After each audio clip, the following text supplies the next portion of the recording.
ओम श्री गणेशाय नमः। प्रिय श्रोताओं, आपका स्वागत है हमारे चैनल पर।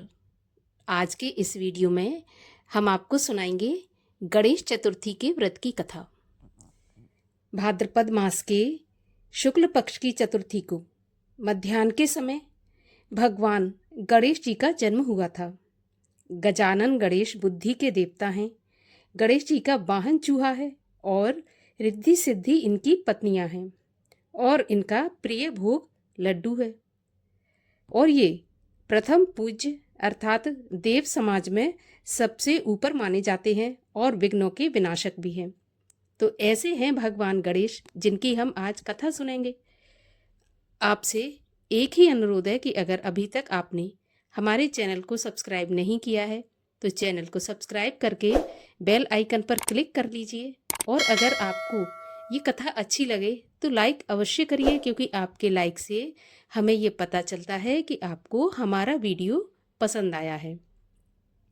तो चलिए अब हम शुरू करते हैं गणेश चतुर्थी व्रत की कथा। लेकिन कथा शुरू करने से पहले हम व्रत का विधान जान लेते हैं कि चतुर्थी के दिन हमें किस प्रकार से गणेश जी का पूजन करना चाहिए। इस दिन प्रातःकाल स्नान आदि करके सोने, तांबे, मिट्टी या फिर गोबर के गणेश जी की प्रतिमा बनाई जाती है। गणेश जी की इस प्रतिमा को एक कलश के ऊपर जल भरकर उसके मुंह पर एक कटोरी रखकर उसमें स्थापित किया जाता है। गणेश जी की मूर्ति पर सिंदूर चढ़ाकर षोडश उपचार विधि से पूजन किया जाता है और गणेश जी को 21 लड्डुओं का भोग लगाया जाता है। इनमें से 5 लड्डू गणेश जी की प्रतिमा के पास रखकर बाकी के ब्राह्मणों में बांट दिए जाते हैं। गणेश जी की पूजा विशेषकर शाम के समय होती है। सायंकाल के समय गणेश जी की पूजा होती है। चंद्रमा को अर्घ्य दिया जाता है। हालांकि भाद्रपद मास के शुक्ल पक्ष के चंद्रमा का दर्शन वर्जित माना जाता है, लेकिन बिना देखे चंद्रमा को अर्घ्य दे सकते हैं। इसके बाद जो भी दान दक्षिणा हम देना चाहें वो ब्राह्मण को देकर इस व्रत को पूर्ण किया जाता है और गणेश जी की जो प्रतिमा बनाई है उसका विसर्जन किया जाता है। गणेश जी का ये पूजन बुद्धि, विद्या और रिद्धि सिद्धि की प्राप्ति एवं विघ्नों के नाश के लिए किया जाता है। तो इस प्रकार से गणेश जी का पूजन किया जाता है और उसके बाद कथा सुनी जाती है। तो एक पौराणिक कथा के अनुसार एक बार महादेव जी पार्वती के सहित नर्मदा के तट पर गए। वहां एक सुंदर स्थान पर पार्वती जी ने महादेव जी के साथ चौपड़ खेलने की इच्छा व्यक्त की। शिव जी ने कहा, हमारी हार जीत का साक्षी कौन होगा? तब पार्वती जी ने तत्काल वहां पर जो घास के तिनके थे उन्हें बटोरकर एक पुतला बनाया और उसमें तुरंत ही प्राण प्रतिष्ठा कर दी और बोली कि बेटा, हम चौपड़ खेलने लगे हैं। खेल के अंत में तुम हमारी हार जीत का साक्षी होकर बताना कि कौन हारा और कौन जीता। खेल में तीनों बार पार्वती जी जीत गईं। अंत में बालक से हार जीत पूछी गई तो उसने बोल दिया कि महादेव जी जीते हैं। इसके परिणाम स्वरूप पार्वती जी को गुस्सा आ गया और उन्होंने लड़के को श्राप दे दिया कि तू एक पांव से लंगड़ा होकर यहीं कीचड़ में पड़ा रहकर दुख भोगेगा। ऐसा श्राप माता पार्वती ने दिया।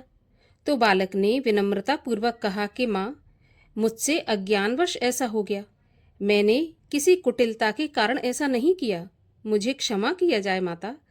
तब पार्वती जी ने उससे कहा कि यहाँ पर नाग कन्याएं गणेश पूजन करने आएंगी।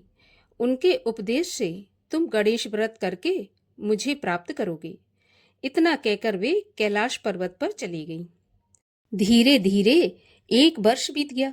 1 वर्ष के बाद वहां पर श्रावण में नाग कन्याएं गणेश पूजन के लिए आईं। नाग कन्याओं ने गणेश व्रत करके उस बालक को भी व्रत की विधि बताई। इसके बाद बालक ने 12 दिन तक श्री गणेश जी का व्रत किया।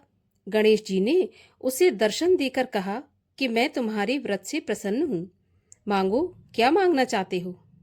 तब बालक बोला, भगवान, मेरे पाँव में इतनी शक्ति दे दो कि मैं कैलाश पर्वत पर अपने माता पिता के पास पहुंच सकूं और वे मुझ पर प्रसन्न हो जाएं। तब गणेश जी तथास्तु कहकर वहां से अंतर ध्यान हो गए। बालक भगवान शिव के चरणों में पहुंच गया। शिव जी ने उससे वहां तक पहुंचने के साधन के बारे में पूछा तो बालक ने सारी कथा भगवान शिव को सुना दी। संयोगवश उसी दिन माता पार्वती भगवान शिव से रूठकर दूर चली गई थी। तो भगवान शिव ने जब इस व्रत के बारे में सुना तो उन्होंने भी उस बालक की तरह 21 दिन तक भगवान गणेश का व्रत किया, जिसके प्रभाव से माता पार्वती के मन में स्वयं ही महादेव जी से मिलने की इच्छा जाग गई और वे शीघ्र कैलाश पर्वत पर पहुंची। वहां पहुंचकर पार्वती जी ने शिव जी से पूछा कि आपने ऐसा कौन सा उपाय किया जिसके परिणाम स्वरूप मैं आपके पास भागी भागी चली आई हूं।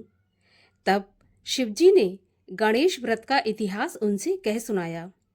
माता पार्वती ने जब इस व्रत के बारे में सुना तो माता पार्वती के मन में अपने पुत्र कार्तिकेय से मिलने की इच्छा जागृत हो गई और इसी इच्छा के चलते माता पार्वती ने भी 21 दिन तक 21-21 की संख्या में दूर्वा, पुष्प तथा लड्डुओं से गणेश जी का पूजन किया और व्रत किया। 21वें दिन कार्तिकेय स्वयं ही अपनी माँ पार्वती जी से मिलने के लिए आ पहुंचे और उन्होंने भी माता पार्वती से पूछा कि माँ, आपने ऐसा कौन सा उपाय किया जिसके कारण मैं स्वतः ही यहाँ चला आया।